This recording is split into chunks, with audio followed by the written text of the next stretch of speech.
Então hoje nós estamos na 12ª semana que nós tratamos da doutrina da eclesiologia, a doutrina acerca da igreja. E hoje este assunto até não estava no nosso cronograma original, mas é um assunto bem importante, bem polêmico e bem necessário para que a gente tenha o devido entendimento bíblico acerca disso, que é a questão da oferta na igreja. Como que uma igreja ela se sustenta? E aqui o objetivo principal desse estudo é analisar o princípio da oferta, de como uma igreja se mantém à luz do Novo Testamento. Então, para nós chegarmos ao entendimento correto acerca disso, é necessário também nós voltarmos um pouco na história e analisarmos um pouco do contexto acerca do dízimo no Antigo Testamento. E aí depois vermos como isso se relaciona com a igreja do Novo Testamento. Nós já vimos aqui na doutrina da eclesiologia que nós não podemos confundir Israel com igreja. Lembram? Ele ficou bem claro, né? Como são duas coisas separadas, né? Coisas diferentes. E é muito comum você ver igrejas hoje trazendo os princípios do Antigo Testamento e aplicando isso para a igreja no sentido do dízimo. É muito comum você ver pastores citando textos do contexto da Antiga Aliança. Por exemplo, citando Malaquias, o profeta Malaquias, citando muitas vezes a própria lei mosaica. Então nós temos que entender, já que nós já vimos sobre isso, que igreja não é Israel, como essas coisas se relacionam. Será que há algum tipo de continuidade acerca do padrão mosaico para o padrão Novo Testamento? É isso que nós vamos analisar aqui nessa noite. Então, eu gostaria de trazer primeiro aqui o dízimo dentro do contexto da lei mosaica. E nós vamos encontrar basicamente 3 textos no Antigo Testamento que falam de maneira detalhada o que é isso e como que o povo de Israel deveria lidar com isso. Aqui é só para que você tenha a referência, esse estudo depois fica disponível, mas nós vamos fazer a leitura só do texto de Números, que é o texto mais completo. Os outros vão complementar. Acho que depois do Deuteronômio nós vamos ver só uma partezinha final ali do texto. Mas vá para Números 18.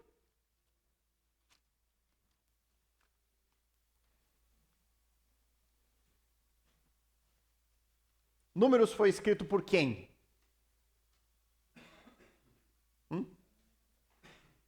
Por quem? Moisés, está no Pentateuco, os livros da lei. Então aqui faz parte desse conjunto da lei mosaica, das instruções que Deus deu para a nação de Israel. Então é importante nós sabermos disso. Para quem isso aqui foi dado? Povo de Israel. Para aquele povo que Deus tirou lá do Egito, escravos do Egito, descendentes de Jacó, e aí então ele fez uma nação e deu um conjunto de leis para essa nação. E aqui esse texto fala acerca dos dízimos. Olha só o que diz o texto. Repare bem, o Senhor disse a Arão. Quem é Arão? Irmão de Moisés. Dos descendentes de Arão, eles são o quê? Levitas, mas particularmente da descendência de Arão, sacerdotes. Tá? Então, todo sacerdote é um levita, mas nem todo levita é um sacerdote. Compreenderam? Não? Todo sacerdote ele é da tribo de Levi, mas nem todo da tribo de Levi é sacerdote, porque dentro da tribo de Levi tem que ser descendente especificamente de Arão. Então não podia ser um descendente de Moisés, que também era um levita. Descendente de Arão, tá? Então aqui o Senhor está falando para Arão, porque tem o contexto do sacerdócio aqui. Diz ali, o Senhor disse a Arão: eis que eu dei a vocês o que foi separado das minhas ofertas, com todas as coisas consagradas dos filhos de Israel. Dei-as por direito perpétuo como porção a você e aos seus filhos. Está dizendo que as ofertas que seriam levadas lá é para os sacerdotes. Das coisas santíssimas que não foram queimadas, isto será seu. Todas as ofertas deles, com todas as ofertas de cereais, com todas as ofertas pelo pecado e com todas as ofertas pela culpa, que eles me apresentarem, serão coisas santíssimas para você e para seus filhos. Você deve comer essas coisas no lugar santíssimo. Todos os homens poderão comer. Isso será algo santo para você. Também isto será seu, a oferta das dádivas que eles trouxerem com todas as ofertas movidas dos filhos de Israel, as quais dou a você, aos seus filhos e às suas filhas, por direito perpétuo. Todos os da sua casa que estiverem puros poderão comer dessas coisas. Todo o melhor do azeite, do vinho, dos cereais, as primícias que eles deram ao Senhor, eu dei a você. Os primeiros frutos de tudo o que houver na terra que eles trouxerem ao Senhor serão de você. Todos os da sua casa que estiverem puros poderão comer dessas coisas. Tudo o que Israel tiver sido consagrado por completo a Deus será seu. Todo o primeiro filho que nascer, tanto de homens como de animais, que os filhos de Israel trouxerem ao Senhor, será seu. Porém, os primogênitos dos homens você deve resgatar. E o mesmo vale para os primogênitos dos animais impuros. O resgate será feito quando tiverem 1 mês de idade, e será segundo esta avaliação, por 60 gramas de prata, segundo o peso padrão do santuário, que é de 12 gramas. Mas o primogênito do gado, o primogênito de ovelhas ou o primogênito de cabras, você não deve resgatar. São santos. Você aspergirá o sangue deles sobre o altar e a sua gordura você queimará em oferta queimada, de aroma agradável ao Senhor.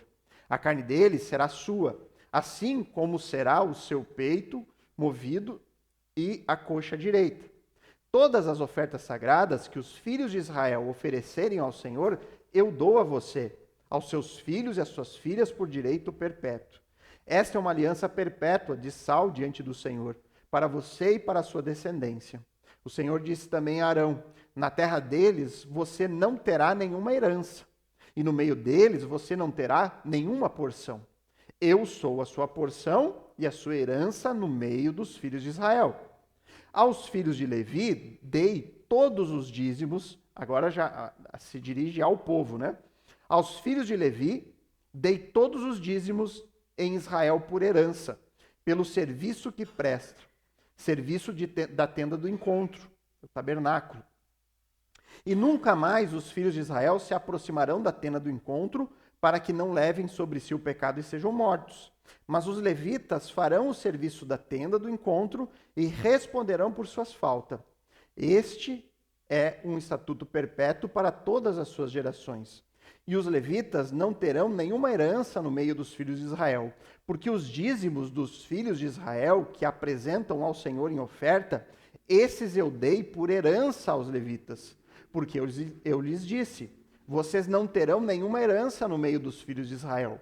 O Senhor disse a Moisés: fale aos levitas e diga-lhes o seguinte: quando vocês receberem dos filhos de Israel os dízimos que eu lhes dou por herança, esses dízimos vocês apresentarão uma oferta ao Senhor. Será o dízimo dos dízimos. Essa oferta de vocês será considerada como se fosse cereal da eira ou vinho do lagar. Assim também vocês apresentarão ao Senhor uma oferta de todos os dízimos que receberem dos filhos de Israel, e deles darão a oferta do Senhor a Arão, o sacerdote. De todas as dádivas que receberem, vocês apresentarão toda a oferta devida ao Senhor, do melhor delas a parte que lhe é sagrada. Portanto, diga-lhes o seguinte: quando vocês oferecerem o melhor que há nos dízimos, isso será atribuído aos levitas como se fosse produto da eira ou produto do lagar. Vocês poderão comer isso em qualquer lugar, vocês e suas famílias, porque há recompensa pelo serviço de vocês na tenda do encontro. E vocês não levarão sobre si pecado quando deles oferecerem o melhor. E não profanem as coisas sagradas dos filhos de Israel, para que não sejam mortos. O que isso nos ensina? Que o povo de Israel, as 11 tribos, as 12 tribos que estavam espalhadas em seus territórios, eles tinham herança do Senhor uma parte da terra. Dentro dessa parte da terra, eles poderiam plantá-la, criar seus animais e tudo mais. A tribo de Levi, ela não recebe uma herança de terra. Os levitas, eles não têm lugar para plantar ou para criar animais. Então, todas as outras tribos tinham que separar uma parte da sua colheita a 10ª parte, o dízimo, de tudo que eles produzissem, e eles levariam até o templo, até a tenda do encontro, até o tabernáculo, onde estivesse situado, e dariam isso para o sustento daquela tribo que recebeu de herança apenas o templo. Então era para sustento de uma das tribos de Israel que não recebeu de Deus a terra. Era para isso que servia o dízimo ali. Inclusive, os próprios levitas, eles tinham que separar uma 10ª parte de tudo que eles recebessem e oferecer ao Senhor, a melhor parte daquilo que eles recebessem. Mas havia esse contexto, o sustento de uma tribo. Agora vá para Deuteronômio 14 ali, que também tem uma partezinha que é importante nós saber para entender o princípio geral.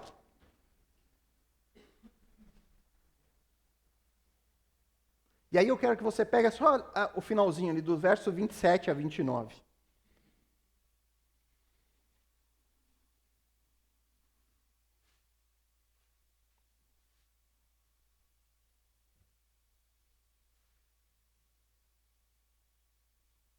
O texto diz assim: porém, não desamparem os levitas que moram nas cidades de vocês, pois não têm parte nem herança com vocês. Ao fim de cada 3 anos, tirem todos os dízimos do fruto do 3º ano e os recolham nas cidades de vocês. Aqui é um dízimo diferente. É um dízimo que é dado a cada 3 anos. Eles tinham que pegar o fruto da colheita de 3 anos e dar como oferta. Para quê? Ali ele diz o motivo. Então virão os levitas, porque não têm parte nem herança com vocês, os estrangeiros, os órfãos e as viúvas que moram na cidade de vocês, e comerão, e se fartarão para que o Senhor, o seu Deus, os abençoe em todas as obras que vocês fizerem. Então, queridos, logo tudo isso aqui vai fazer mais sentido. É importante lembrar, isso era uma obrigação legal. Isso aqui. Essas ordens aqui eram uma obrigação legal. Fazia parte do pacto que Deus instituiu com Israel. Deus fez um pacto com esse povo.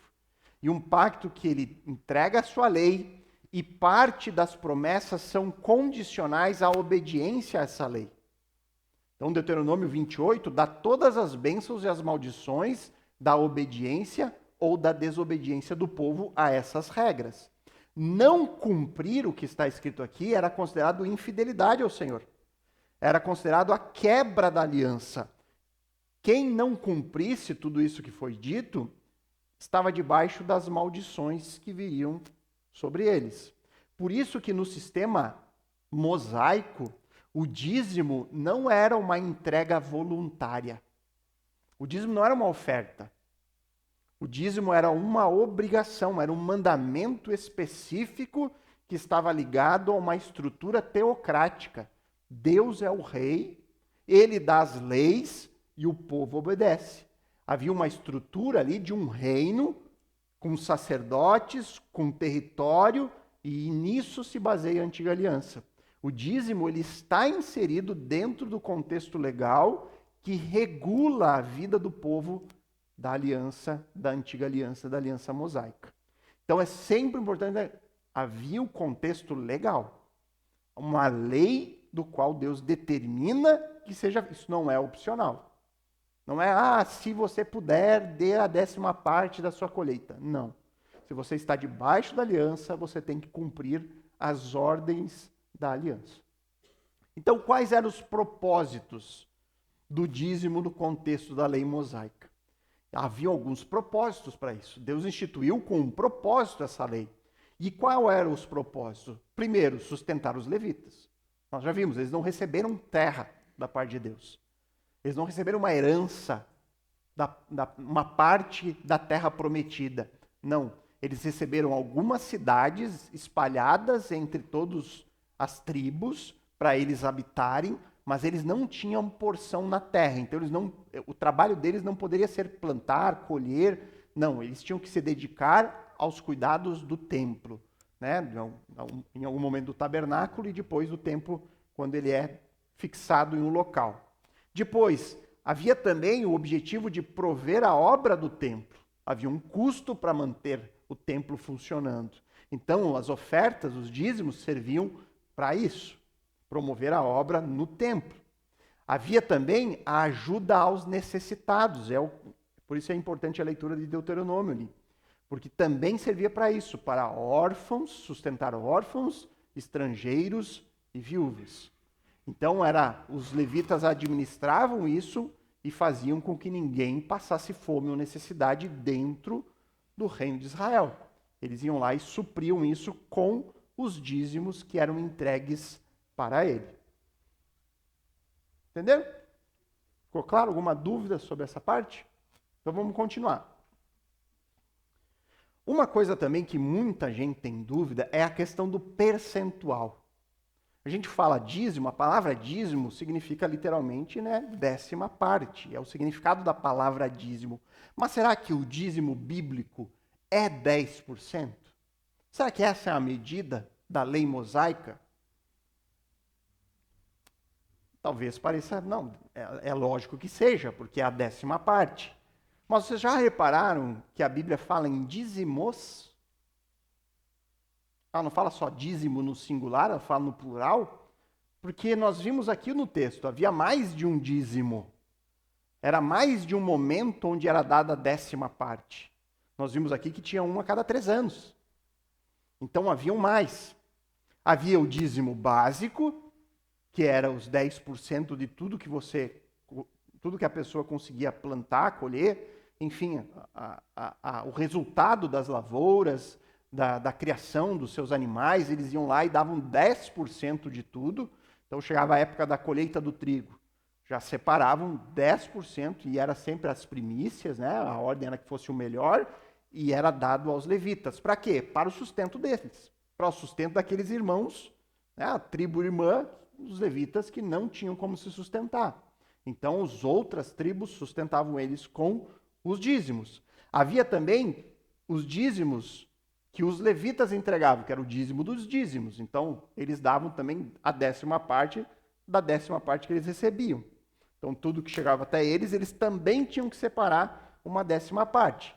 Havia o dízimo cerimonial, festivo, que era para custear as despesas com as festas do calendário judaico. Então eles iam lá na festa dos tabernáculos, nas festas das cabanas, e aí então eles ofertavam, eles dizimavam para que aquela festa acontecesse, e lá eles podiam comer e beber e se alimentar com aquilo que era levado até lá. Então havia esses dízimos festivos das suas festas e peregrinações. Mas havia também o dízimo trienal, que é uma coleta a cada 3 anos, que era destinado ao sustento dos estrangeiros, órfãos e viúvas. Então, somando tudo isso aqui, é difícil chegar a um cálculo preciso, mas, por exemplo, o pastor John MacArthur, ele calculou, na maneira como ele encontrou ali, que o dízimo do Antigo Testamento excede seguramente 20% de tudo aquilo que eles tinham. Então, tudo aquilo que eles produziam, os dízimos excediam em 20%. Tem gente que chega até 30 e poucos por cento nos cálculos. Mas é certamente mais de 20% era ofertado para o templo. Então, o dízimo no contexto da lei mosaica, no sistema mosaico, o dízimo não era uma oferta voluntária, mas era um mandamento específico para a nação de Israel. Estava ligado à sua estrutura teocrática, sacerdotal e territorial.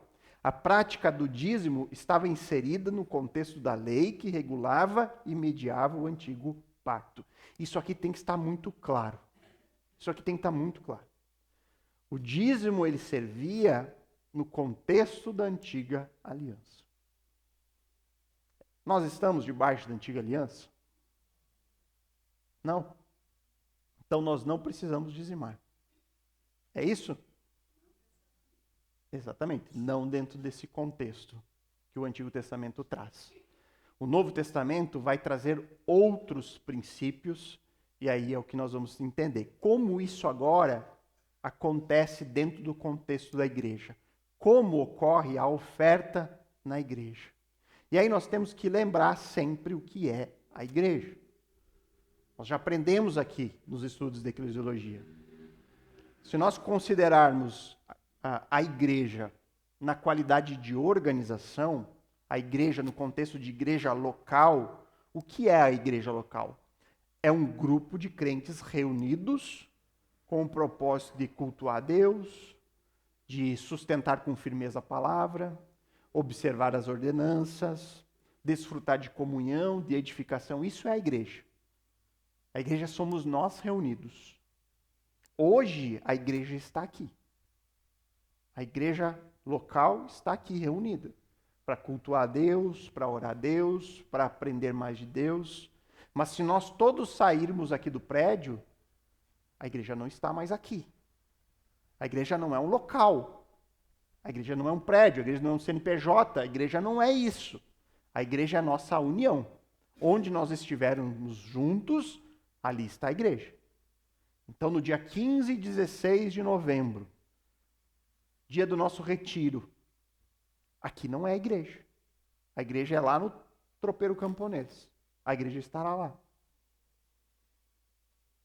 Então, a gente tem que sempre lembrar o que é a igreja. E aí nós temos que constatar que no Novo Testamento não há mandamento. Não há um mandamento específico sobre prática do dízimo como uma obrigação para a igreja. Não há. Não tem um texto que dê um mandamento como nós vimos os mandamentos do Antigo Testamento. Nós não temos um texto ali que fale de uma forma parecida com o contexto da lei mosaica. Nós não vivemos mais debaixo da lei do Antigo Testamento. Nós não temos sequer levitas para sustentar. Ah, pastor, mas eu conheço um levita. Ele canta lá na igreja Renascer em Cristo. Não, queridos, levita não é... O pessoal da cultura evangélica fala que levita é todo aquele que canta na igreja. Como se os levitas só cantassem. Né?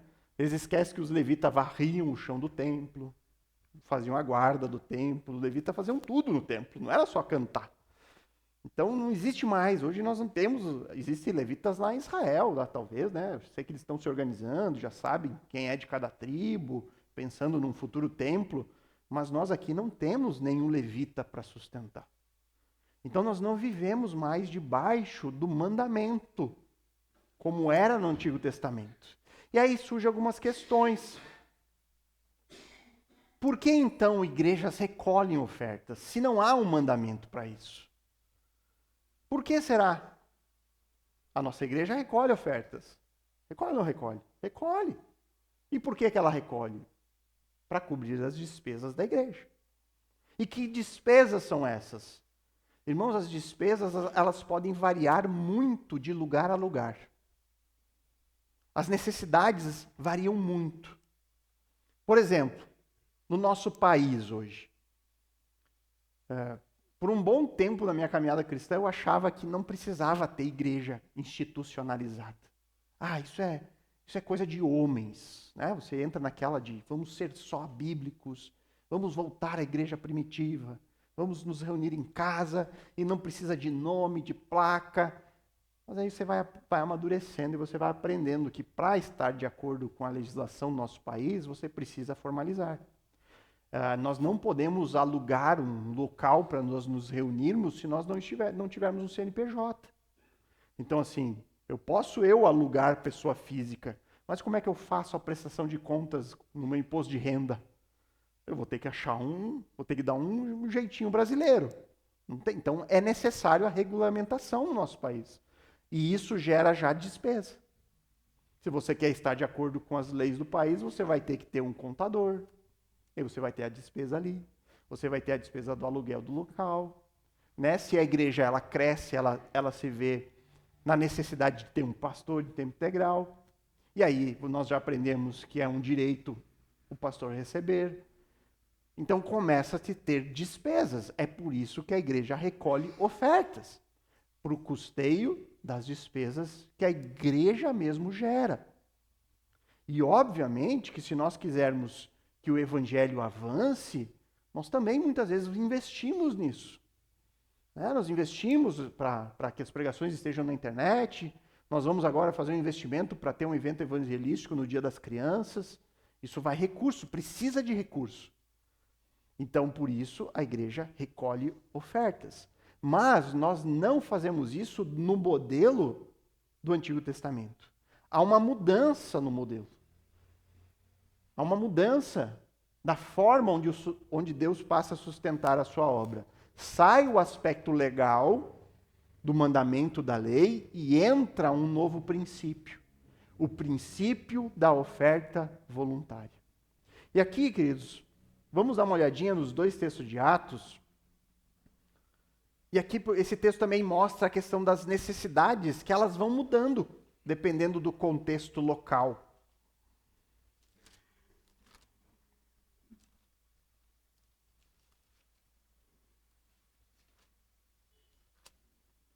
Atos 2, versos 44 e 45.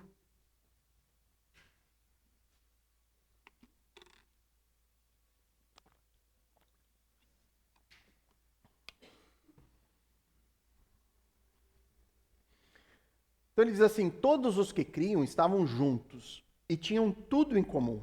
Vendiam suas propriedades e bens, distribuindo o produto entre todos, à medida que alguém tinha necessidade. Aí vai para o 4 também, 32 e 35. 32 a 35. Da multidão dos que creram, era um o coração e a alma. Ninguém considerava exclusivamente sua nenhuma das coisas que possuía.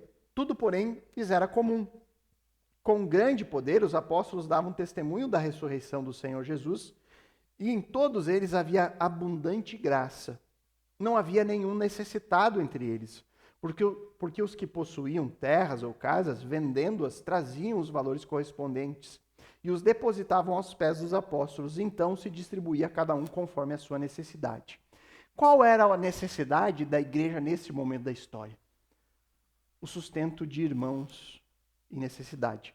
Aqui, tanto em Atos 2, quanto em Atos 4, nós temos que lembrar que o contexto é aquele contexto do derramado Espírito, onde haviam muitas pessoas de várias localidades em Jerusalém para a festa, para a celebração do Pentecostes, e ali Pedro proclama o testemunho sobre o Messias que morreu e ressuscitou, e muitos, milhares se convertem. E ali muitos permanecem por muitos dias com os apóstolos e não retornam para suas casas, porque eles querem aprender mais sobre Jesus. É a grande novidade ali, e o Senhor vai alcançando. Então essas pessoas elas precisavam ser sustentadas naquele momento, até que elas se firmassem nas suas fés e voltassem para suas casas. Então ali, a necessidade da igreja não era alugar um local. Eles se reuniam, muitas vezes, na própria questão do ambiente do templo, nos pátios do templo, por um tempo, até começar a perseguição. Eles se reuniam em casas, na casa de algum irmão, se reuniam no ar livre. A grande necessidade que eles tinham lá era sustento de pessoas em necessidade. E aí, então, aqueles que tinham condições davam de forma voluntária, fica bem claro no texto, e entregava os apóstolos para que eles administrassem e suprissem a cada um conforme a necessidade. Hoje, o nosso contexto, é raro termos um irmão passando por dificuldade financeira ao ponto de precisar receber ajuda. O que nós temos é desigualdade financeira, e isso é normal. É normal. Como eu já falei aqui numa apresentação, alguns trabalhos remuneram melhor que outros, alguns irmãos são mais cuidadosos com as suas despesas do que outros. Isso faz parte.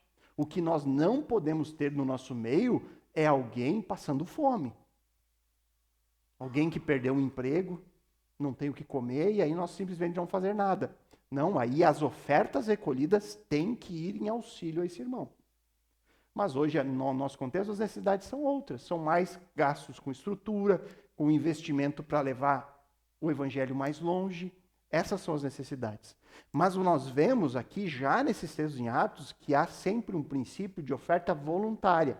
E aí nós temos dois textos principais, que são aqueles que nos guiam no Novo Testamento sobre esse assunto, que é os dois capítulos de 2 Coríntios, o capítulo 8 e o capítulo 9. Nós não vamos ler todo o capítulo, irmãos, porque a intenção não é fazer uma análise completa desses dois capítulos, mas eu aconselho você a ler esses capítulos. Você pode ler em casa, com calma. Aqui eu vou pontuar, nós vamos correr em alguns versículos para extrair alguns princípios fundamentais sobre a oferta no Novo Testamento. Como deve ser a nossa disposição em contribuir com a igreja local? Quais são os princípios que devem nos guiar nisso? Qual a proporção? Bom, eu já descobri que não é mais 10%. Muita gente aprende em várias igrejas que é 10% e acha que se não der 10%, vai vir o gafanhoto e vai acabar com a colheita. Muita gente pensa assim. Mas será que existe esse princípio de um valor determinado? Eu costumo dizer que era mais fácil viver no período do Antigo Testamento. Porque lá a gente sabia exatamente quanto tinha que dar, não tinha dúvida. A gente nunca ia ficar assim, será que eu estou sendo generoso na minha oferta? Lá estava lá o princípio.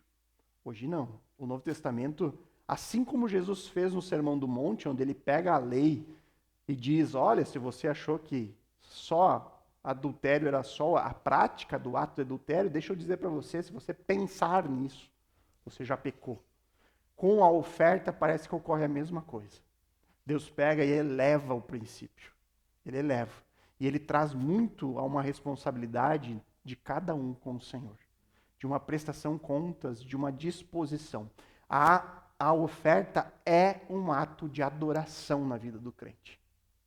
Um ato de adoração. É uma expressão de adoração a Deus. É por isso que nós não aceitamos oferta de pessoas descrentes. Se vier um descrente aqui na igreja, já aconteceu. Um visitante. E aí ele chega no final do culto e, pastor, eu percebi que o senhor não pediu dinheiro. Como que eu faço para dar uma oferta? Nós não recebemos. Eu sempre digo, olha, irmão, se você quiser, permaneça vindo aqui no culto, se firme aqui conosco, e aí você vai passar por um discipulado para que você entenda o que é a oferta. Porque normalmente um descrente, ele vai ter o sentido de uma barganha com Deus. Ele já aprendeu em algum lugar, já ouviu que se ele der uma oferta, as comportas do céu vão se abrir sobre ele, vai vir bênção sem medida. E aí ele acha que fazendo isso vai acontecer. Então nós, os líderes da igreja, nós precisamos instruir as pessoas. Não, nós não precisamos do seu dinheiro, nós não estamos olhando para o seu bolso, nós estamos preocupados com a sua alma. Vem aqui, aprenda, e aí então, se Deus quiser, você passa então a ajudar. Princípios aqui, fundamentais. E aqui nós vamos correr em alguns versículos dentro desses 2 capítulos. O primeiro, voluntariedade. Isso você pode observar no capítulo 9, verso 7. Diz ali, cada um contribua segundo tiver proposto no coração, não por tristeza ou por necessidade, porque Deus ama quem dá com alegria. Cada um contribua. Existe aqui uma ordem de Paulo para que haja a contribuição. Cada um contribua, mas segundo tiver proposto no coração. Ou seja, é um ato voluntário. É de acordo com aquilo que você deseja. Não deve ser imposto. Não deve ser algo que alguém vai dizer, não, você tem que... Vamos acertar aqui o percentual? Irmãos, tem igrejas que fazem isso, irmãos. Que na hora de aceitar como membro, é acordado o percentual. Você está chegando na igreja, qual vai ser o percentual do seu dízimo? É 10%? Então deixa eu anotar aqui. Qual dia que você prefere dar? Todo dia 10. Então todo dia 10 eu vou lhe cobrar, vou ficar acompanhando se você dá. Não pode ser por imposição. É por voluntariedade, segundo o texto bíblico. Depois, proporcionalidade é outro princípio importante. Capítulo 8, verso 12. Porque se há boa vontade, e aqui une o primeiro aqui com o segundo, porque se há boa vontade, a oferta será aceita, conforme o que a pessoa tem, e não segundo o que ela não tem. Então é de acordo com a possibilidade. Não, ó, pastor, esse mês eu não tenho como. Vai fazer um financiamento. Financia no banco. O dízimo você não pode deixar. Mas, pastor, veio uma conta de água que eu não esperava. Esse mês, aconteceu na cidade aí, vários, né? Vi pessoas falando. Pastor, R$ 2.500 de conta de água. Minha conta era 300. Eu não sei o que eu vou fazer. Meu irmão, dê um voto de fé. Pega o valor dessa conta e dizime. Irmãos, a gente dá risada, mas isso acontece, irmãos. Isso acontece. Por que o percentual ele é injusto? Se nós estipulássemos, é 10% para todo mundo. Mas não seria bom todo mundo 10%? Isso é injusto. Por quê? Porque 10% para quem ganha um salário mínimo faz muita diferença. Mas 10% para uma pessoa que ganha 40, 50 mil, pode não ser quase nada. Pode não fazer muita diferença. Então é de acordo com o que cada um pode. A possibilidade de cada um. Depois, com liberalidade e generosidade. Mais um ponto importante, versos 2 e 3 do capítulo 8. Porque no meio de muita prova de tribulação, manifestaram abundância de alegria.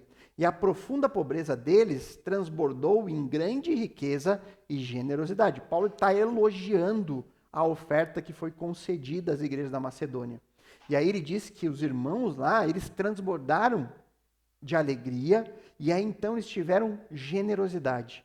Porque posso testemunhar que na medida de suas posses, e mesmo acima delas, eles contribuíram de forma voluntária. E aqui entra algo que é importante, existe a liberalidade, você deve dar com liberalidade, mas a generosidade é algo importante. A oferta, de acordo com o que Paulo diz aqui, ela também deve ser sacrificial.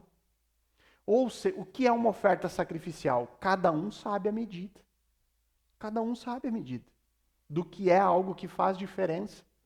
Porque no princípio que honra a Deus, a oferta tem que ser não aquilo que sobrou. Sabe? Paguei todas as contas, vou separar um pouquinho aqui, aí sobrou isso aqui. Deixa eu dar 10% do que sobrou. O princípio bíblico é sacrificialidade, algo que faz diferença. Algo que é importante dentro do meu orçamento. Assim é o princípio e assim é o elogio tecido pelo apóstolo Paulo no texto. Ele elogia isso. Por quê? Porque quando nós entendemos o sacrifício, a ideia é o ato de adoração a Deus. Esse sacrifício da igreja, que Paulo aqui elogia, parte do entendimento da graça que eles receberam. Parte do entendimento do quanto o Senhor me abençoa. Do quanto o Senhor me supre em todas as coisas. E a partir disso, a oferta é natural. Ela parte do princípio de gratidão e graça. E aí entra o próximo ponto, que é motivação correta. Verso 9. Pois vocês conhecem a graça do nosso Senhor Jesus Cristo, que sendo rico se fez pobre por amor de vocês, para que por meio da pobreza deles vocês se tornassem ricos. É o entendimento da graça de Deus. Então, quando nós entendemos o que o Senhor fez por nós, a generosidade transborda de forma natural. E aí vem a questão que nós mais gostamos, a recompensa. Tem recompensa, pastor? Tem recompensa. Se você oferta, você é recompensado. O texto diz isso. Só resta saber de que forma. Olha ali o que diz, versos 6 a 8. E isto afirmo, aquele que semeia pouco também colherá pouco. E o que semeia com fartura também colherá com fartura. Opa, olha aí, ó. Tá aí, era isso que eu esperava ouvir. Se eu der, eu ganho. Não tem erro aqui. Mas olha o que é, que colheita é essa? Cada um contribua segundo tiver propósito no coração, não por tristeza ou necessidade, porque Deus ama quem dá com alegria. Deus pode tornar abundante em vocês toda a graça, a fim de que, tendo sempre em tudo ampla suficiência, vocês sejam abundantes em boas obras. essa é a colheita. Se nós plantamos no reino, nós colhemos no reino. Se eu planto em favor do progresso do evangelho, eu colho o avanço do evangelho. É isso. Não é uma troca material. Eu estou dando dinheiro para Deus e Deus vai me dar mais. Não faz nenhum sentido isso. Não faz nenhum sentido. A ideia é o reino, a colheita espiritual, as boas obras, porque uma oferta sacrificial, ela honra a Deus e demonstra onde está o nosso coração. Por fim, transparência e integralidade. Verso 20 a 21. E aqui é para aqueles que administram as ofertas. Então nós vimos lá em Atos que quem administrava eram os apóstolos. Hoje, quem administra as igrejas depende do modelo de organização da igreja. No nosso caso, é a congregação. Nós somos uma igreja congregacional. Nós estipulamos para onde vai os recursos. Isso aqui, então, é para todo membro da igreja, que chega no início do ano e fala sobre orçamento e decide onde vai ser investido, o que vai ser feito. Olha o que diz o texto, versos 20 e 21. Queremos evitar, assim, que alguém nos acuse por causa dessa generosa dádiva administrada por nós, pois cuidamos para fazer o que é correto, não só diante do Senhor, mas também diante das pessoas. Nós temos que dar um bom testemunho da administração dos recursos, da forma como nós usamos aquilo que o Senhor mesmo nos concede. Então, concluindo, porque senão não vou deixar nem 5 minutos para Isabel. E todo mundo veio por causa dela, não por causa minha. E ainda tem as perguntas. Então, a distinção entre o dízimo mosaico e a oferta voluntária do Novo Testamento, ela é essencial para uma prática saudável e bíblica da generosidade cristã. A igreja não está sob a lei, mas sob a graça. E é chamada a contribuir de acordo com o coração e a prosperidade de cada um, conforme os princípios estabelecidos no Novo Testamento. Assim, o sustento da igreja e o avanço da proclamação do evangelho depende da generosidade espontânea, alegre e responsável dos crentes em resposta à suprema generosidade de Cristo. Ok? Alguma dúvida? Vai. Primeiro ponto ali é como um elemento de adoração, e se um dia os pastores decidirem, como pastoral, adicionar isso como um elemento de culto, de adoração, teria base bíblica. Teria. Não deveria se Escandalizar. por isso. Porque é um princípio que vocês decidiram não colocar. Mas tem a liberdade de se um dia vocês decidirem não colocar, tá aí com a base bíblica. Sim, exatamente. Então, foi por algum tempo discussão nossa, entre nós, né, se isso era ou não elemento de culto. Aí nós chegamos ao consenso que sim, isso é um ato de adoração a Deus e é, portanto, um elemento de culto a Deus. Porém, nós, como liderança, achamos que o testemunho que isso dá para as pessoas, porque hoje o nosso contexto evangélico é muito vinculado à questão do dinheiro. Fala igreja, as pessoas dizem, mas é aquela igreja que perde dinheiro, que só perde dinheiro. Então, no nosso entendimento, o recado que isso dá para as pessoas, o impacto que isso causa é muito positivo. Tá? Então, nós decidimos não ter isso como elemento de culto. Como você falou, talvez isso em algum momento mude, né? Mas eu creio que o resultado disso tem sido muito importante. Muitas pessoas vêm e falam conosco, nossa, que isso marcou, que isso impactou, né? Então, é uma decisão nossa, né? Como igreja. Nós sabemos, no final do ano, quanto vai ser o aluguel, também o valor do salário que vai e o valor que vamos precisar demanar. Então, a gente sempre calcula ali, hoje estamos recolhendo X valor em ofertas, mas precisaríamos de mais 7% do valor, ou 5%, sei lá, o valor, para contemplar o orçamento do ano que vem. E isso, então, a gente não usa tanto o princípio da voluntariedade, porque a gente sempre avisa que precisaríamos de 7%. Teria problema em fazer isso que a gente faz? Não, quando a igreja está reunida, isso pode acontecer, né? Quando você tem um alvo, alguma meta, alguma coisa importante, e aí você não tem o recurso, você propõe isso. Mas é obviamente que isso tem que ser decidido com irmãos, em assembleia, com decisão de maioria e tudo mais. Mas a igreja não tem esse controle efetivo, né? A gente só pega o total, a gente não sabe quanto cada um de fato contribui, ou aumenta, ou diminui. Então isso é sempre feito como um todo. Então, no todo que nós arrecadamos, nós precisamos mais. Às vezes, isso é suprido com novas pessoas chegando. Né? Às vezes, cada um pega por si e, não, eu vou aumentar um pouco mais e tal. Então, mas é uma decisão que deve ser feita em assembleia, né? A ideia é voluntariedade e não exclui responsabilidade. Não. Essa é a base. Sim. Sim, exatamente. No Novo Testamento fala de ofertas regulares, né? Porque é um compromisso que nós assumimos juntos, de sustento e tudo mais. E hoje, a nossa realidade é de todo mundo tem uma remuneração mensal. Então, se espera que haja ofertas mensais. Porque as despesas de uma igreja são mensais, né? Então, é importante isso. Ok? Mais alguma dúvida? Não?